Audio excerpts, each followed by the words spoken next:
drejta që ndryshoi gjithçka. Ardiani ishte një djalë i zakonshëm që punonte çdo ditë në një kafene të vogël në qytet. Jetonte thjesht, pa shumë ëndra. Një mëngjes, teksa pastronte tryezat, gjeti një bilet treni me një shënim pas, mos e humb këtë rast. I hutuar, vendosi ta mbante. Kur erdhi dita e udhëtimit që shkruaj në bilet nga Kureshtja, shkoi në stacion. Nuk e dinte ku shkonte treni, por hipi. Treni e çoi në një qytet bregdetar ku rastësisht u përball me një panajër librash. Aty, një botues pa shënimet që Ardiani mbante gjithmonë me vete, histori të vogla që ai shkruante në kohë të lirë. Botuesi u impresionua dhe i ofroi një kontratë. Brenda pak vitesh, Ardiani u bë një nga autorët më të lexuar në vend, dhe të gjitha fal një bilete të humbur që dikush e kishte lënë si dhuratë të fshehtë.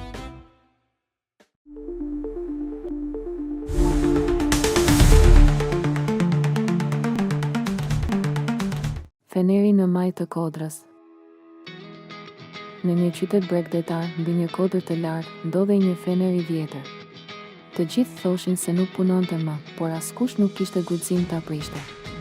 Legjenda thoshte se ai ndizet vetëm kur dikush e kërkon dritën me zemër të pastër.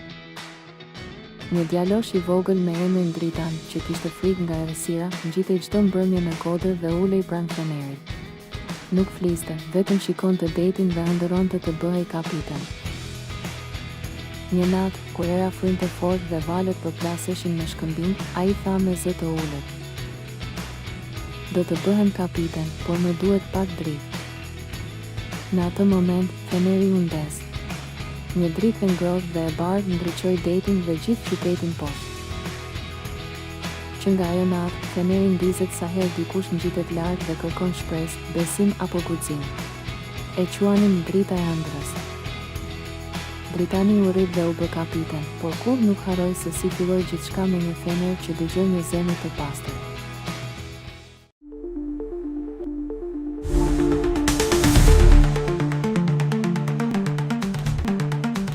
Fjala që mungonte. Në një fshat të vogël mes maleve, jetonte një djalë i vogël i quajtur Argi. Ai nuk fliste. Që kur ishte i vogël, nuk kishte shqiptuar asnjë fjalë, por shprehte gjithçka me sytë dhe buzëqeshjen. Të gjithë e donin, por thellë në zemër ai ndihej bosh si të kishte humbur një fjalë shumë të rëndësishme, një fjalë që do e ndihmonte të fliste. Çdo natë shite ëndra me tinguj, me fjali që nuk mund t'i thoshte. Një ditë, një grua plak që kalonte rastësisht në fshat e pa Argun teksa luante vetëm dhe i tha: "Ndonjëherë fjala që kërkojmë është ajo që japim."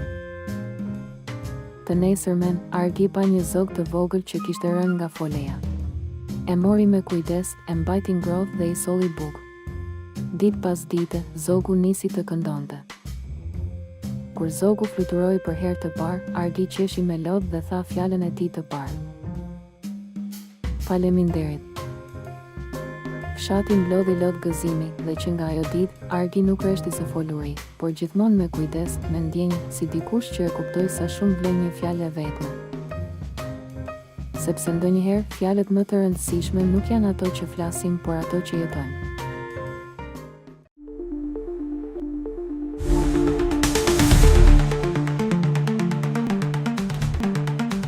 Letra pa adresë.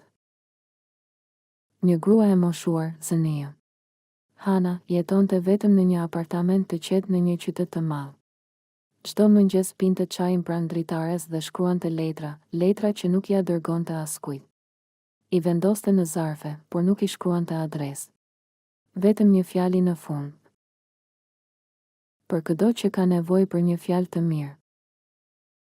Pastaj dilte dhe i linte në vende të ndryshme, në stola parku, nëpër libra të bibliotekës, në tramvaj apo mbi karrocat e supermarketit. Brenda letrave shkruante histori shprehse, fjalë ngushëllimi, kujtime të bukura, këshilla të buta si nga një nënë e dashur. Ajo nuk mori kurrë përgjigje. Deri një ditë kur gjeti një zarf në kutinë e saj postare. Pa emër, pa adresë.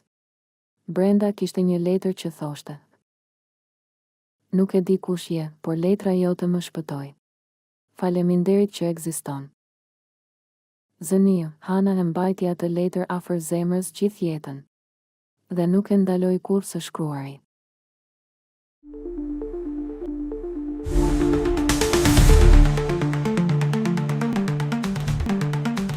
Ora e ndalur.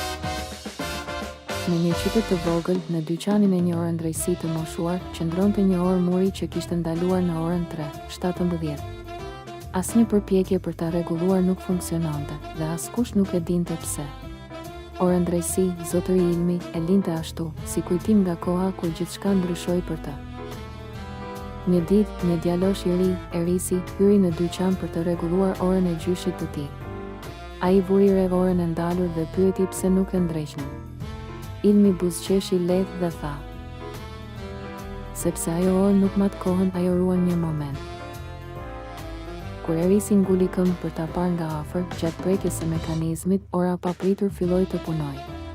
Në atë çast, dritarja u hap vetë, një erë e lehtë fryu dhe një fotografi e vjetër fluturoi nga sirtari, një foto e Ilmit me dashurinë e tij të parë, në orën 3:17 të pasdites, shumë vite më parë.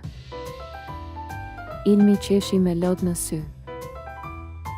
Ndoshta ora nuk ishte e prishur, ndoshta priste dikë që ta çonte kujtimin përpara.